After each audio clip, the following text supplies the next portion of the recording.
well, that's the Mercury Theater on the air in The War of the Worlds by H.G. Wells.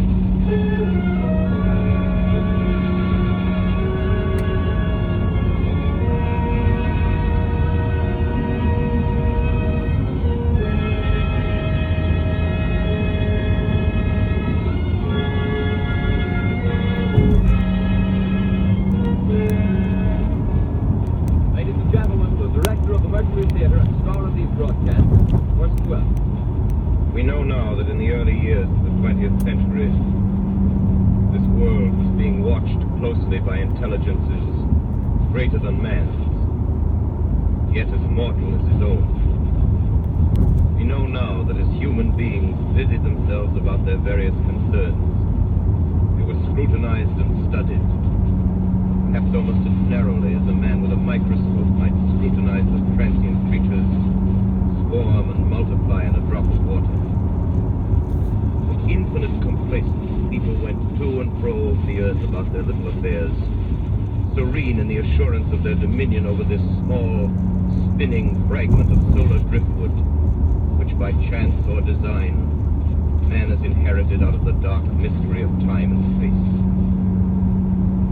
Yet across an immense ethereal gulf, minds that are to our minds ours are to the beasts in the jungle, intellects, vast, cool, and unsympathetic, regarded this earth with envious eyes, and slowly and surely drew their plans against us.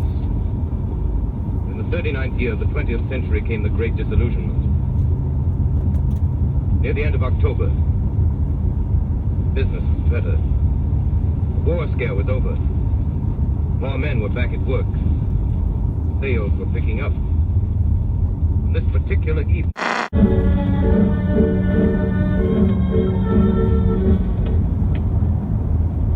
Ladies and gentlemen, we interrupt our program of dance music to bring you a special bulletin from the Intercontinental Radio News.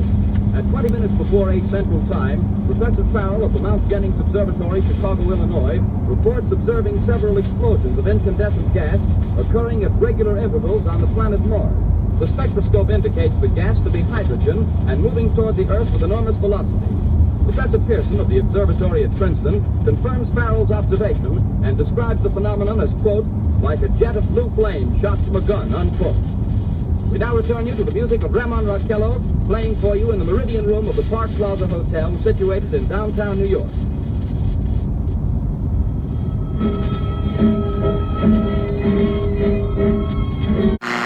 Professor Pearson has passed me a message which he has just received. Professor, may I read the message to the listening audience? Certainly.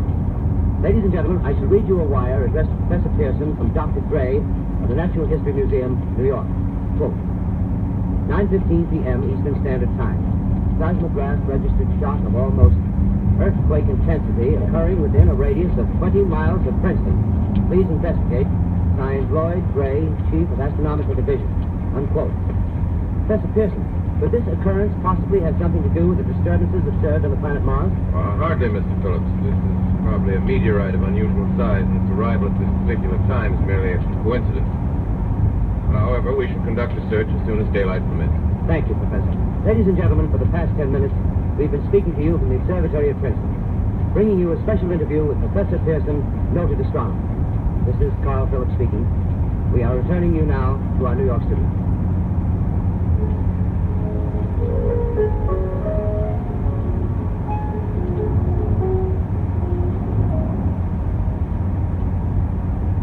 Ladies and gentlemen, here is the latest bulletin from the Intercontinental Radio News.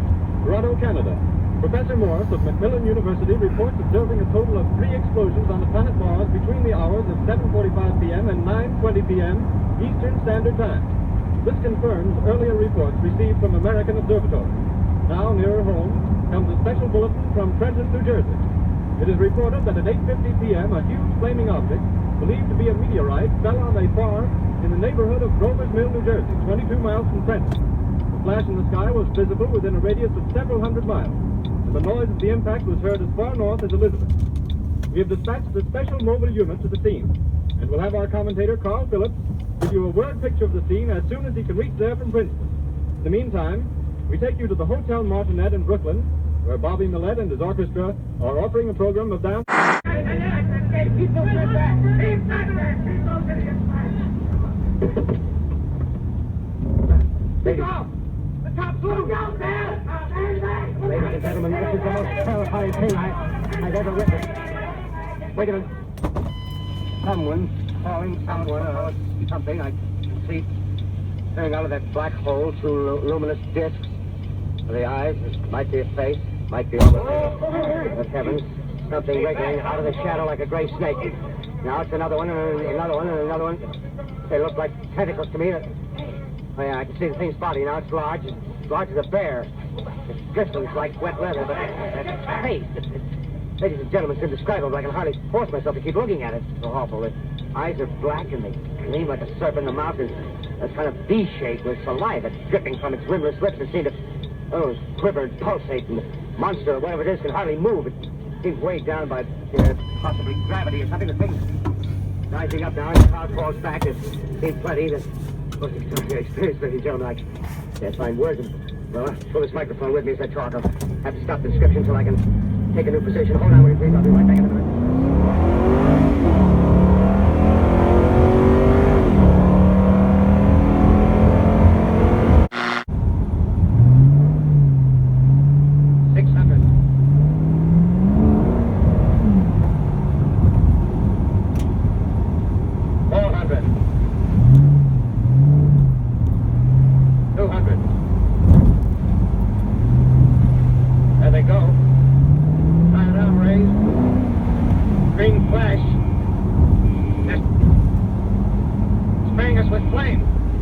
2,000 feet.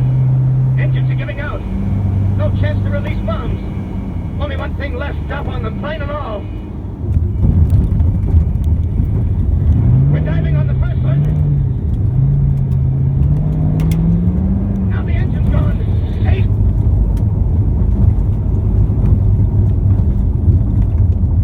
Bayonne, New Jersey, calling Langham Field. Bayonne, New Jersey, calling Langham Field. Come in, please. Langham Field. Go ahead. 8 Army bombers in engagement with enemy tripod machines over Jersey Flats.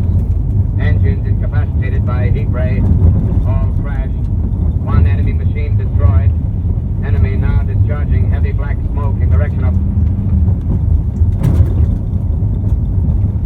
Newark, New Jersey. Newark, New Jersey. Warning. Poisonous black smoke pouring in from Jersey Martian. Street South Street. Gas mask. Earth population moving to open space. Automobiles use routes 7, 23, 24. Avoid congested areas. Smoke now spread. This is 8X3R coming back. Reception.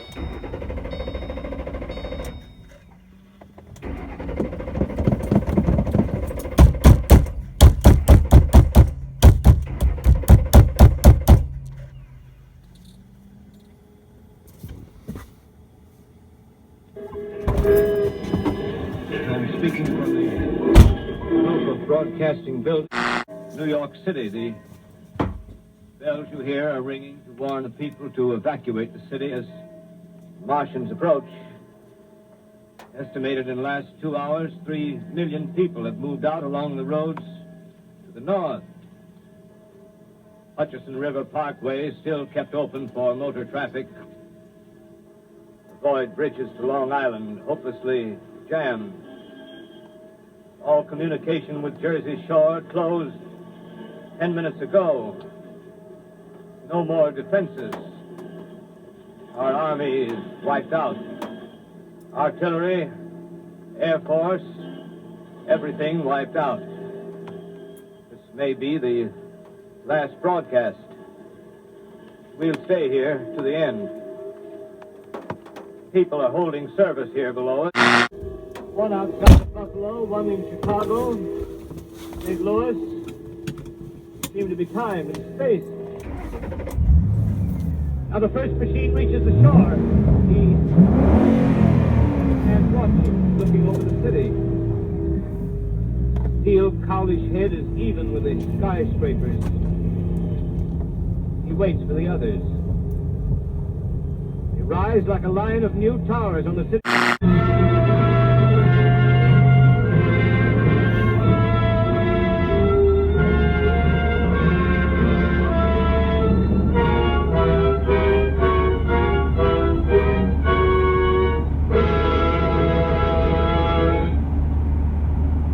Orson Welles, ladies and gentlemen, out of character, to assure you that the War of the Worlds has no further significance than as the holiday offering it was intended to be. The Mercury Theater's own radio version of dressing up in a sheet and jumping out of a bush and saying boo.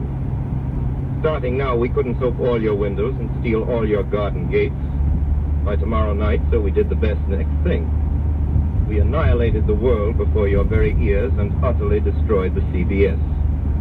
You will be relieved, I hope, to learn that we didn't mean it, and that both institutions are still open for business. So goodbye, everybody, and remember, please, for the next day or so, the terrible lesson you learned tonight.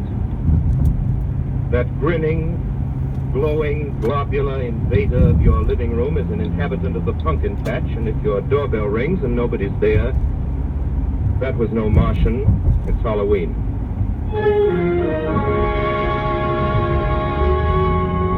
Tonight, the Columbia Broadcasting System and its affiliated stations coast to coast has brought you The War of the World by H.G. Wells, the 17th in its weekly series of dramatic broadcasts featuring Orson Welles and the Mercury Theater on the air. Next week, we present a dramatization of 3 famous short stories. This is the Columbia Broadcasting System.